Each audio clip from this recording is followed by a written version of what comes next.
दोस्तों अगर देखा जाए तो हमारी पृथ्वी के सबसे करीब कोई आकाशीय पिंड मौजूद है तो वो हमारा पृथ्वी का प्राकृतिक उपग्रह चंद्रमा है। इसलिए नजदीक होने की वजह से वैज्ञानिक चांद के बारे में अधिक से अधिक रिसर्च करना चाहते हैं। भारत ने साल 2009 के अंदर ही चंद्रयान 1 के द्वारा चांद पर पानी की खोज की थी। आप समझ सकते हैं कि अंतरिक्ष के किसी ग्रह या उपग्रह पर अगर पानी की खोज कर ली जाती है तो वैज्ञानिकों की भी दिलचस्पी उस ग्रह या उपग्रह को लेकर बढ़ जाती है। चंद्रयान 1 की सफलता के बाद वैज्ञानिकों ने चंद्रयान 2 को चांद पर उतारने की योजना बनाई थी, लेकिन साल 2019 में इसका लैंडर चांद की जमीन पर नहीं उतर पाया। लेकिन 14 जुलाई को भारत का चंद्रयान 3 पृथ्वी से निकल चुका है, जिसका उद्देश्य चांद के दक्षिणी ध्रुव वाले इलाके में उतरकर वहां की जांच करना है।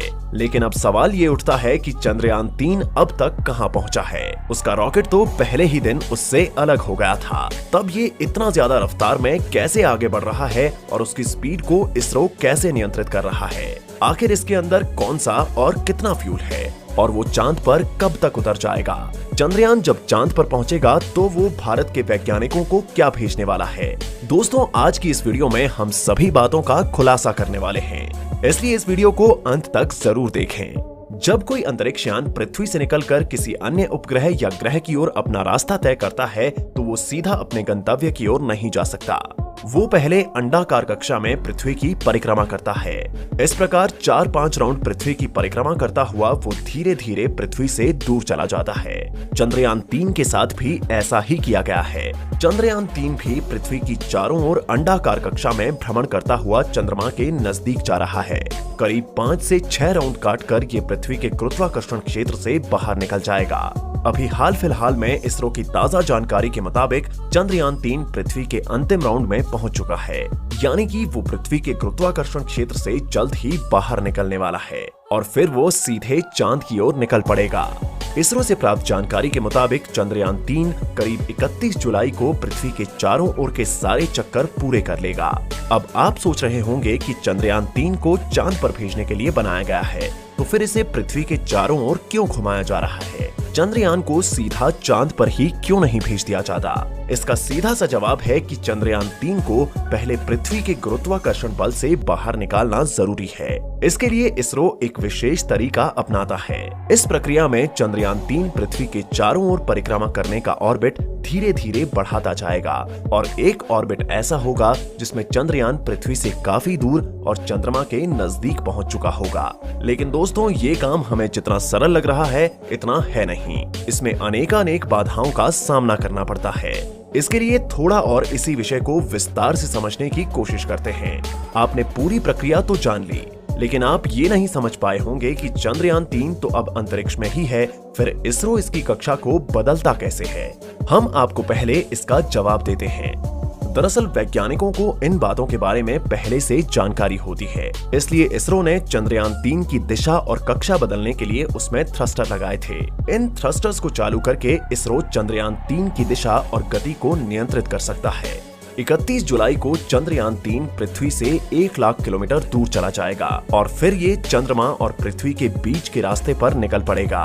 लगभग 5 दिन तक ये यात्रा करके चंद्रमा के करीब पहुंचेगा और 5 से 6 अगस्त को हमारा चंद्रयान 3 चांद की कक्षा में प्रवेश करने के लिए तैयार हो जाएगा। यहाँ पर वैज्ञानिक फिर से वही प्रोसेस अपनाएंगे और मॉड्यूल सिस्टम को चालू करके थ्रस्टर्स के जरिए इसे चांद की कक्षा में स्थापित करेंगे। ये परिक्रमा करता हुआ धीरे धीरे चंद्रमा के नजदीक जाता जाएगा। फिर 17 अगस्त की तारीख को पेलोड लैंडर और रोवर मॉड्यूल से अलग हो जाएंगे और फिर लैंडर और रोवर चांद के अंडाकार कक्षा में आएंगे। चांद की कक्षा में आने के बाद वैज्ञानिकों का काम इसकी गति को धीमा करना होगा। इसके लिए चंद्रयान 3 में लगे हुए थ्रस्टर को इसकी गति के उल्टी दिशा में चलाया जाएगा। फिर 23 अगस्त को दिन आएगा जब विक्रम लैंडर चांद की रहस्यमयी जगह पर उतर जाएगा। वैज्ञानिकों ने किसी भी समस्या से बचने के लिए कई अलग अलग रास्तों की खोज भी की है। लैंडर और रोवर को पहले से कहीं ज्यादा मजबूत बनाया गया है। ताकि चंद्रयान 2 जैसी किसी भी गलती से बचा जा सके। और ये तो आपको पता ही है कि भारत में इससे पहले 2 चंद्रयान चांद पर भेजे जा चुके हैं। ये तीसरा चंद्रयान है जो चांद पर ध्रुवीय इलाकों में शोध करने के लिए गया है। लैंडर के अंदर से निकलकर रोवर चांद के उस गड्ढे वाली जमीन के ऊपर चलेगा और वहां से कई बड़े बड़े खुलासे करने वाला है। और पूरी दुनिया की स्पेस एजेंसियों की इस पर नजर है, क्योंकि दुनिया के सभी वैज्ञानिक चांद के इस क्षेत्र से अनजान हैं। आज से पहले जिस देश ने भी वहां पर जाने की हिम्मत की है, उसका मिशन वहां पर जाने से पहले ही फेल हो गया। लेकिन इस बार भारत पूरी तैयारी के साथ चांद पर उतर रहा है। अब आपके दिमाग में सवाल आ रहा होगा कि इसके अंदर ऐसा कौन सा फ्यूल है जो इसे अंतरिक्ष में चला रहा है।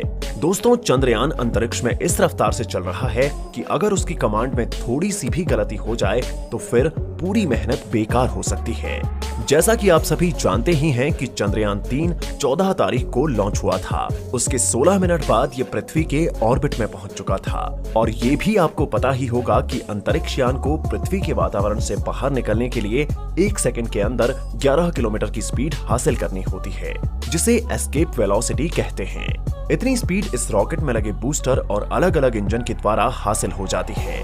अब यहाँ बता दें कि रॉकेट में जो फ्यूल था वो क्रायोजेनिक स्टेज से अलग होते ही खत्म हो चुका है। मतलब लॉन्च से केवल 16 मिनट के बाद ही रॉकेट का पूरा फ्यूल खत्म हो चुका है। फिर भी चंद्रयान 3 चल रहा है। दोस्तों, इस वक्त चंद्रयान 3 तरह की एनर्जी से चल रहा है। एक तो उसके अंदर फ्यूल भरा हुआ है।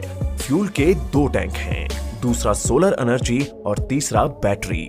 फ्यूल की बात करें तो यहाँ पेट्रोल या डीजल का इस्तेमाल नहीं होता, ना ही इसमें एविएशन केरोसिन का इस्तेमाल होता है जो हवाई जहाज में इस्तेमाल होता है, बल्कि चंद्रयान 3 में भी सैटेलाइट में यूज होने वाला प्रोपेलेंट हाइड्रोजन होता है। इसको जलाने के लिए नाइट्रोजन ऑक्साइड का इस्तेमाल किया जाता है। और जब यान पृथ्वी से 1 लाख किलोमीटर दूर चला जाएगा तब वो चांद और पृथ्वी के बीच के रास्ते पर चलना शुरू कर देगा। और इसी दौरान इसकी गति 40,320 किलोमीटर प्रति घंटा से भी ज्यादा होनी चाहिए, क्योंकि पृथ्वी के ऑर्बिट से बाहर जाने के लिए ये बेहद जरूरी है। अगर ऐसा नहीं होता तो हमारी पृथ्वी चंद्रयान 3 को वापस से अपनी ओर खींच लेगी और मिशन बर्बाद हो सकता है। लिहाजा इसरो वैज्ञानिक इसके इंजन को फिर से चालू करेंगे। इसके प्रोपल्शन मॉड्यूल में 2 बड़े इंजन टैंक लगे हुए हैं, जिनको जलाने से ऊर्जा मिलेगी।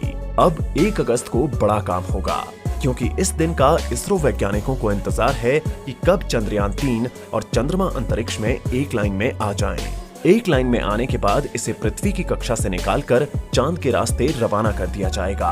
और फिर 17 अगस्त के आसपास इसरो के वैज्ञानिक कोशिश करेंगे कि चंद्रयान 3 चांद की कक्षा को पकड़ ले। नहीं तो 4,320 किलोमीटर प्रति घंटे की रफ्तार से चंद्रमा को बाय बाय बोलकर ये आगे निकल सकता है, यानी उससे भी आगे निकल सकता है। और अगर ऐसा हुआ तो सब कुछ बेकार हो जाएगा। इसलिए यहाँ पर कदम कदम पर वैज्ञानिकों को बड़ी सावधानी से कार्य करना होगा। चांद के ऑर्बिट में डालने के लिए चंद्रयान के प्रोपल्शन मॉड्यूल में लगे छोटे छोटे इंजन की मदद से चंद्रयान के इंटीग्रेटेड मॉड्यूल को पूरी तरह से विपरीत दिशा में घुमाया जाएगा। वैज्ञानिक अंदाजा लगा रहे हैं कि 23 अगस्त के दिन चंद्रयान चांद के उस हिस्से में जाकर उतर जाएगा जहां पर आज से पहले कोई नहीं गया है। यहां तक कि बड़ी बड़ी स्पेस एजेंसी के अंतरिक्ष यान भी इस जगह पर औंधे मुंह गिर जाते हैं। वहां पर भारत का चंद्रयान उतरने वाला है। ये चांद का दक्षिणी ध्रुव इलाका है जहां पर क्रेटर यानी गड्ढों की भरमार है। कुछ गड्ढे तो सैकड़ों किलोमीटर गहरे हैं और सैकड़ों किलोमीटर चौड़े। इस हिस्से में दिलचस्पी इसलिए भी बढ़ जाती है क्योंकि आज से पहले वहां पर केवल ऑर्बिटर से ही जानकारी मिली है। अब तक सतह पर जाकर किसी भी रोवर ने वहां से जानकारी नहीं भेजी है। इसलिए अब भारत का यान वहां पर उतरेगा तो वहां पर मौजूद नई नई चीजों के बारे में जानकारी मिलेगी। हो सकता है चांद के इस भाग में इंसान के भविष्य में काम आने वाली कोई बड़ी एनर्जी सोर्स के बारे में पता लग सके, जो आज पेट्रोल और डीजल की जगह जरूरत पूरी कर सके। अगर तीसरा एनर्जी सोर्स मिल जाए तो इसकी कमी को पूरा किया जा सकता है और वैज्ञानिकों का अंदाजा है कि तीसरा सोर्स चांद पर मिल सकता है। मगर आप इस विषय में क्या सोचते हैं, कमेंट करके जरूर बताएं। अगर अब तक आपने हमारा चैनल सब्सक्राइब नहीं किया है तो कृपया सब्सक्राइब करें और बेल आइकन जरूर दबाएं। मिलते हैं अगली वीडियो में नए टॉपिक के साथ।